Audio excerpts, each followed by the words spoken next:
is a good overview of what the project's like. And then we'll go through a presentation and some frequently asked questions that we've been getting. And then if anyone has questions, we'll just encourage you to reach out to us or our current planning team or anyone else that might be applicable if you're looking at particular sites.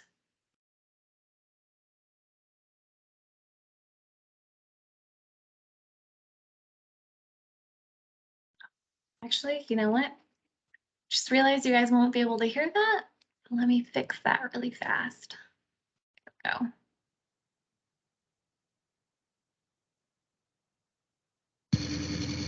Back in July, Spokane made headlines when our city council adopted an interim zoning ordinance as a way of jumpstarting our capacity for building more homes throughout the city.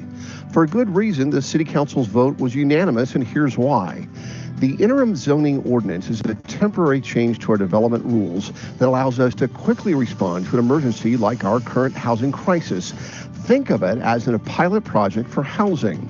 The Building Opportunity and Choices for All interim ordinance was approved for 1 year with the opportunity to extend the ordinance at the end of that year. In the meantime, the city will work on making permanent changes to our comprehensive plan and development code. But let's take a step back and look at why we need to expand housing choices now in the first place. In the early 1900s, the city of Spokane saw rapid, unprecedented growth. During a 10-year period, Spokane welcomed over 70,000 new residents and tripled in population. All those people needed a place to live, and so one way we were able to successfully welcome so many new neighbors was by allowing for a wide range of housing types to meet people's different housing needs. But over time, communities throughout the country began to restrict these more flexible and affordable housing types. Zoning started targeting townhouses, duplexes, and other missing middle housing like fourplexes. One reason for these changes was to protect higher-end neighborhoods. Cities used zoning codes to prohibit less expensive housing types by requiring large lot sizes and limiting the number of households. These rules worked to prevent low-income and minority people from living in the neighborhoods with wealthier residents. These rules were also a bad deal for taxpayers. They reinforced a style of development that was very costly for cities to serve with water, sewer, and other services. Building Opportunity and Choices for All is intended to once again provide neighborhoods with expanded housing opportunities so everyone can live in the neighborhood of their choice. The new interim ordinance and pilot program provides greater flexibility for some development regulations to make it easier and more financially feasible to build different housing types and, in general, create more housing. But other regulations still apply, like health and safety measures, environmental regulations, and common sense requirements to make sure new buildings complement the scale of the existing neighborhood. Increased flexibility allows property owners choices when deciding how to develop their property. Up until now, the only option in many areas was to build one single-family home. However, the new interim ordinance allows adding a second unit onto a house or constructing a building with up to 4 dwelling units. When looking at a vacant or dilapidated property, the options now include small-scale development that can house up to 4 families, where before, the lot could only house 1. Specifically, Building Opportunity and Choices for All encourages townhomes and duplexes up to 4plexes. Combined with recent changes to regulations for backyard cottages, the city of Spokane is working to make it easier than ever to build a variety of housing types for people at all stages in their lives. For more information about the specific development regulations approved through the interim ordinance, including changes to the center and quarter zones that incentivizes housing, visit our webpage at myspokanecity.org.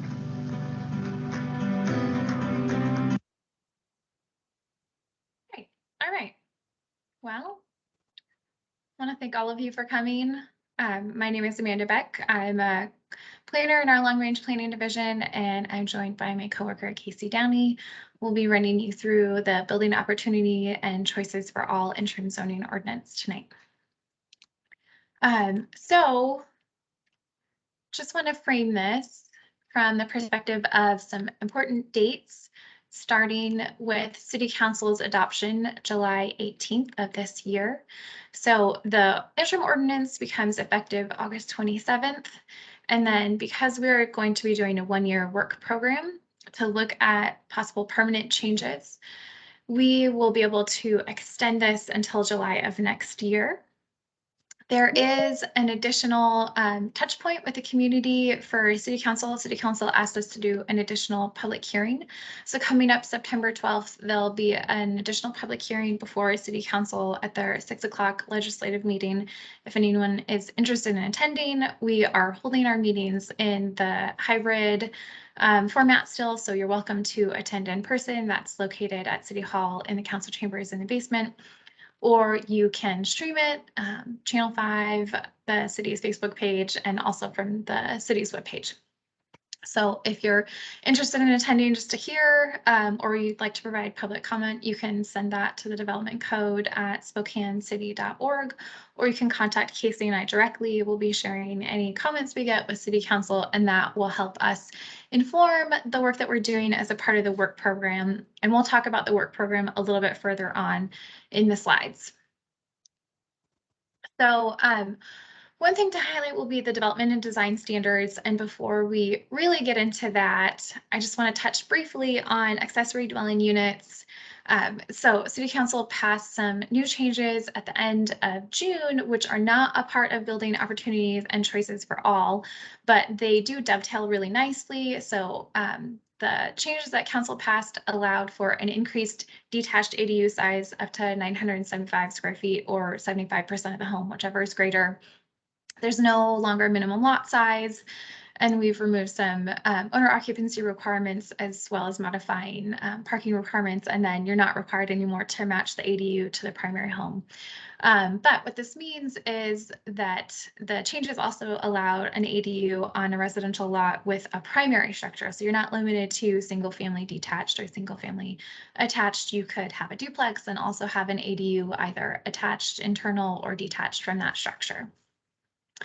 But let's talk about the dimensional standards under building opportunities. So what this interim ordinance does is it allows duplexes up to fourplexes on residential lots citywide. We have been saying fourplexes, but what I will note is that you could get 4 units. It doesn't have to be configured as a fourplex. So if you, for example, had a really large lot and you had an existing home, you could potentially put on, say, a duplex or something like that, as long as you're meeting the dimensional standards. The other thing that we did is we really listened to the development community and our local developers, homeowners, and tried to figure out what sort of regulatory barriers we have in our code when it comes to attached homes. Our code is a little bit archaic. We use the word attached homes when we're talking about townhomes. And when we say townhomes, what we mean specifically is you have a single family attached home that either shares 1 or 2 walls with the units adjacent to it, and it's on its own lot. So it's a fee simple home that can be sold regardless of the attached units on either side. It is a little bit confusing sometimes when we talk about that because there are some development types, say for a fourplex, that the buildings are constructed in a vertical manner, sort of like row houses, and so they look similar. But that sort of fourplex would be 4 units on 1 lot, so different from an attached home or townhome when we're talking about building opportunities and choices for all. So we've tried to remove regulatory barriers for townhomes so that they are financially feasible. Obviously, they're a fee simple home ownership opportunity, so we want to be able to encourage that more in the city, and they're also, home scale. It's just a single family home. So we've made it so that you're not restricted to the number of attached homes. As long as you're meeting the dimensional requirements for the lot, you're able to build them. The other things that we've done is we've adjusted lot standards to hopefully improve the likelihood that someone can build these house scale type of buildings. So that means we've allowed for a little bit greater building coverage. Some of them, for attached homes, for example, we've allowed a height increase. And then we have made some adjustments to floor area ratio. So what this could look like is the top left shows some attached homes. The top right is a duplex. The bottom left is a fourplex. And then the bottom right there is a cottage style development that is some duplexes with ADUs on a detached garage in the rear with alley access. So we really focus on these types of buildings, which are also called missing middle because they are house scale. They are historic types of buildings that we've seen in Spokane previous to when we implemented more strict zoning laws. So you can drive through any number of our neighborhoods, typically the older ones, and see these, and you may not even know how many units are inside. So we're kind of getting back to our roots. But I'll turn it over to Casey to talk about our design standards because we did implement some design standards with this as well. Perfect. Thanks, Amanda. So yeah, with the changes in dimensional standards, we really wanted to ensure that we still have design standards to help any new structure fit into the existing neighborhood that they're going into. So our development code does currently have design standards for residential developments, but really they're focused on more single family or duplex style developments, and then the really larger multifamily developments.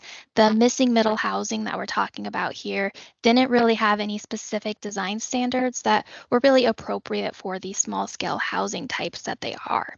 So with the interim ordinance, we took some of the design standards that were appropriate for this type and size of housing and also allowed them to incorporate more into, the existing residential neighborhoods, brought those together so they regulate anything built under this ordinance. So those design standards include some landscaping standards. So you can't just have a front yard that's all rock. We do have to have some vegetation, having minimum outdoor area space, some requirements for entrances and windows. So you have windows on the front, you have the entry on the front, so you don't just have, a blank wall facing the street. You have some engagement onto the street to really help with walkability, keep eyes on the street for safety. There's also some standards for building articulation and modulation. So, depending on the size of the structure, you're not just going to have one large flat wall. We're going to have some change, again, to complement any existing homes. There's also some standards for screening and parking facilities to help, again, integrate these housing types into the neighborhoods. Next slide, please. Yeah, so in addition to that, we really want to emphasize that this interim ordinance does not remove any of our review process that currently stands. So when permits or plats are submitted to our development services department, they are reviewed against the development code, but also fire code, building code, various standards that we have, and those are not going away. So some of those include for developments with more units. It will have a commercial building review. And what that means is it's routed to more people in the city. So you get more eyes on it. Again, making sure those standards are being met. There will be stormwater review to make sure that the increase in building coverage can be mitigated, that the developments are still, providing for their stormwater requirements. There will also be fire review for safety. Again, we really want to emphasize that while the interim ordinance does allow for flexibility of what can be built, these standards are still in place and need to be met by any new development. And then the main goal, or I guess next step of the interim ordinance, is to lead to permanent changes. And this is really where we want to work with the community and establish visions of how those permanent changes should go about. And the first step of creating permanent changes is going to be modifying our comprehensive plan. So Shaping Spokane is our comprehensive plan that has policies in it with that include housing policies. And a lot of them seem to conflict in some ways. So some policies we see that we want to encourage diversity of housing types in all of our neighborhoods. And then some of the policies essentially restrict the types of housing that can be built. So it prevents that housing diversity. So through this amendment to the comprehensive plan, we're going to take a look at any of those conflicts that we can find, figure out why they exist, create a vision with the community of what those housing policies should be. So again, we're really working on our engagement and outreach during this phase so we can figure out what should our policies around housing be for the city to increase the housing choice and then make sure development is, appropriate for all of our neighborhoods. And that vision that is created through the comprehensive plan will lead to permanent code changes. So generally, we're anticipating to look at, permanently allowing more housing types in our neighborhoods and making some dimensional, standards less restrictive, but we have not yet done that work. That's where that community engagement is going to come into play. Again, working on that visioning with a comprehensive plan, turning that into what sort of changes should be made. We're not just taking the interim ordinance and making it permanent. We're going to have that conversation of what these changes should look like. We're also hoping to make the housing section of our development code more user friendly.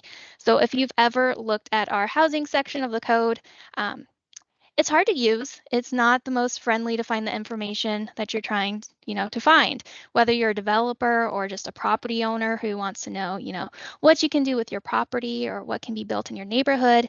It's difficult to find that information. And that's not very conducive to, encouraging housing or even just allowing neighbors to know what can go on around them. So a big push of creating those development code changes is going to be making it more user friendly moving forward. So I think all of us will appreciate being able to use the code a little bit easier. So that is kind of the short and sweet presentation that we're wanting to do. We just want to make sure everyone is on the same page of what building opportunity and choices for all, is doing and what the path forward is with this interim ordinance. We do have an ask if you're able. It's a little bit difficult with a virtual meeting, but we are recording this. So if you're not able, to take the survey now, come back to the video. You can gather this information. Anyone watching the recording of this is also welcome to take the survey. But if you have your phone, you can scan that QR code. It will take you to the survey, or you can put in kind of that complicated URL that will also take you there. But our goal of the survey is really just see who we're talking to. Again, we really want to push community engagement with this year-long work plan, and that involves knowing who we've talked to. So this survey will help us know, is there a neighborhood that we haven't really been able to talk to yet? Is there some sort of language access that we need to provide to ensure that we're reaching everyone? So again, please, if you can, take the survey. We would appreciate it. And on top of kind of answering our question of who we've talked to, we also want to answer your questions. So if you have any feedback or questions on the permanent changes throughout this year work plan, please reach out to me or Amanda. Kevin Freibot is also working on the comprehensive plan changes, and we are happy to answer any of your questions. If you do have specific questions about a property, kind of getting into what zone are you in or what are the setbacks, we do recommend reaching out to our current planning team.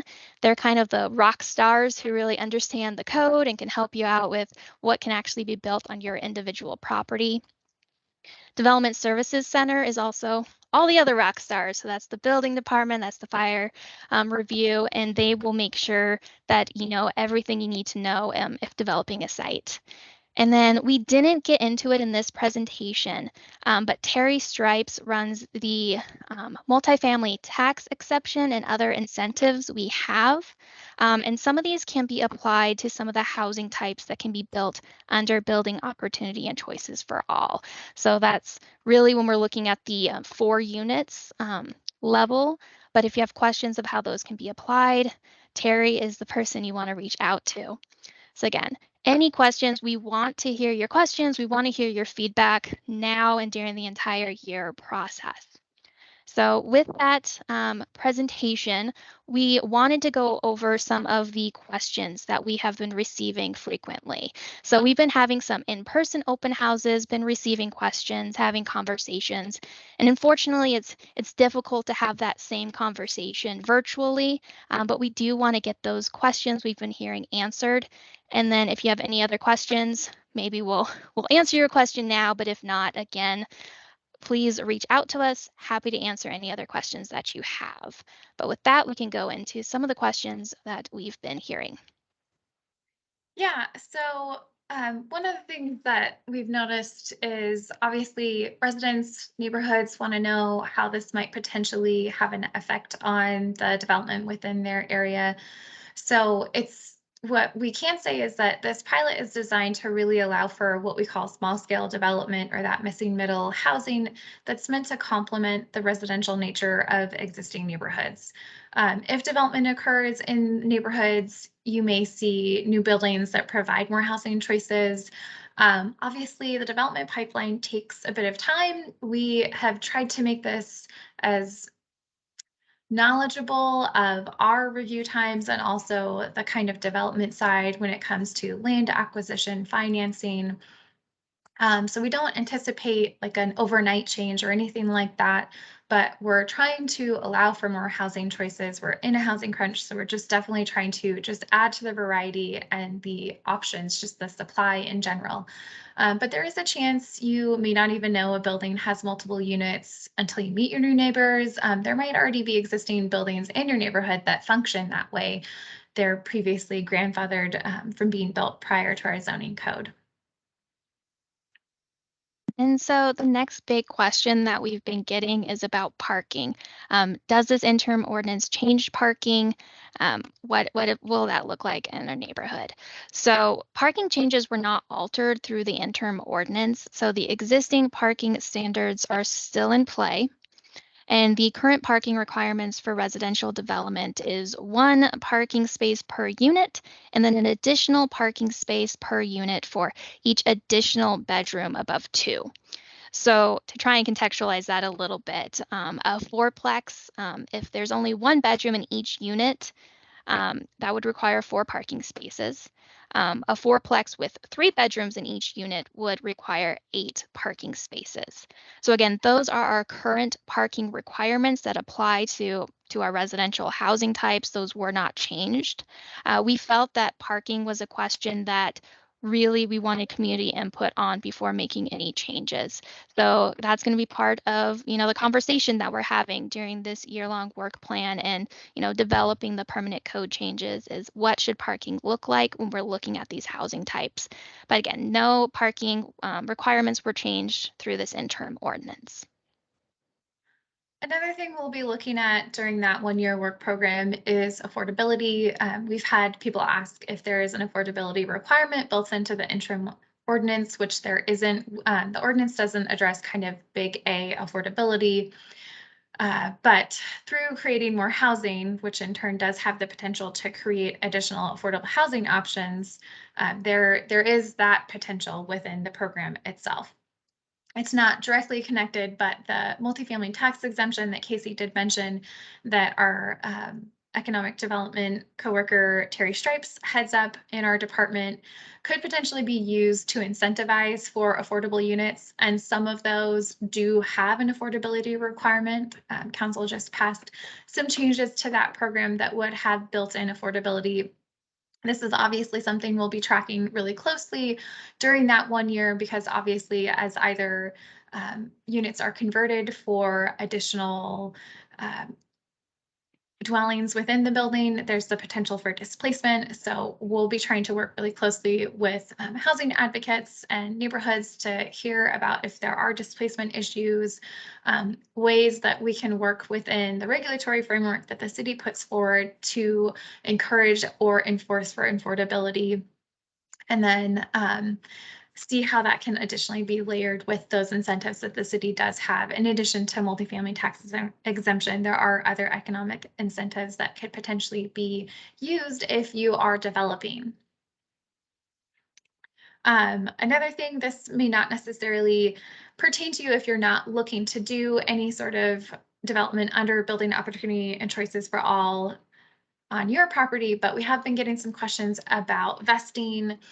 And it just sort of depends on how your project is running. So if you have a property and all you need to do is put in for a building permit, you would be vested up until the very end of our interim zoning ordinance. If you get your application in like the day before it ends, you're good to go. Your permit would be vested for 180 days. And then if you are still not complete with your building permit, what we would do then is you would work with the building official by submitting a letter that asks for an extension, because you're making an honest attempt to make the revisions that have been requested by the reviewers. If you happen to be doing something for townhomes, if you are platting to create additional lots for those townhomes, you would go through our preliminary plat process, which makes sure that all of the necessary infrastructure, access, utility, water, all of that sort of stuff is in place. So you would be vested for 5 years. That's per the state. So Washington state doesn't have common law vesting. It's established in our CWs that you'd be vested for 5 years. And so that would be for the plat that shows the lots and also the building type, because under building opportunity and choices for all, we are asking people particularly to put the building envelope on their plat. So in the future, if you are still working through the process after the 1-year pilot program ends, we know, okay, the intent here was they're building townhomes or they're building duplexes on this particular lot. And so you would have vesting for both of those for 5 years. So it kind of plays into the question that Amanda already talked about with how will this program impact my neighborhood? But more specifically, we have heard people asking, will this give current homeowners incentive to demolish their home and start building these additional units? So we did want to address that. And ultimately, due to the costs associated with, demolition and construction, it is pretty unlikely that we'll see homes that are in good condition being demolished for these additional, unit development. It can get pretty costly depending on, the age of the house, if there's any abatement required. But simple demolition, can range from about $15,000 to $40,000, and that's not taking into account, the new construction or if you had to purchase the property as well. So again, we're not anticipating most of the development happening under this program happening by demolishing, existing homes that are in good condition. Instead, we're more likely to see the construction, happen on vacant lots where there's no home or structure that needs demolished, on lots that have, more land than they need. Either there's more space to build another building, or it's even large enough to maybe split into multiple lots, but keeping that existing home, or homes that aren't in great condition. So dilapidated properties where they would need, really need to be demolished to do any sort of development on the site anyways. So those are the 3 property types that we really see development happening on, just because it's really cost prohibitive to, demolish a good house in good condition and build these additional units. So we also kind of already talked about it with the timeline where any permanent changes during that year-long work plan will end at a city council decision on permanent changes. But more specifically, we want to let everyone know kind of what that process will entail. So we, again, are going to have community engagement opportunities where we're looking for community feedback and helping to, vision the comprehensive plan policies and the development code changes. And then that will include workshops with our plan commission. Once we have, a draft that the community has kind of worked on, we've shaped together, it will go before the plan commission for a hearing, and they will provide their recommendation. And that recommendation will go to city council. Again, city council will make the final decision on any permanent changes. And throughout that process, from the beginning now as we're starting to the very end before the hearing, you will have an opportunity to submit questions, submit comments. And at the hearings for plan commission and city council, you can also, testify before them. So that is the specific process of getting to those permanent changes. And we hope that that kind of covers the very, general questions that we've been receiving throughout this process of trying to just let everyone know about building opportunity and choices for all. Again, we really want your feedback. We want your questions. If you have anything specific, please reach out to us. We're happy to answer any of your questions. And I think that about covers it, what we were planning to do tonight. So thank you so much for attending. Screenshot these contact informations or, watch the recording, or all of our contact information is also on the website. Yeah, we really appreciate everyone's time. If you have any requests for us to come speak to your group, please reach out to Casey or I. We have done a mix of hybrid. This one's virtual. We did some in-person meetings this week and last week.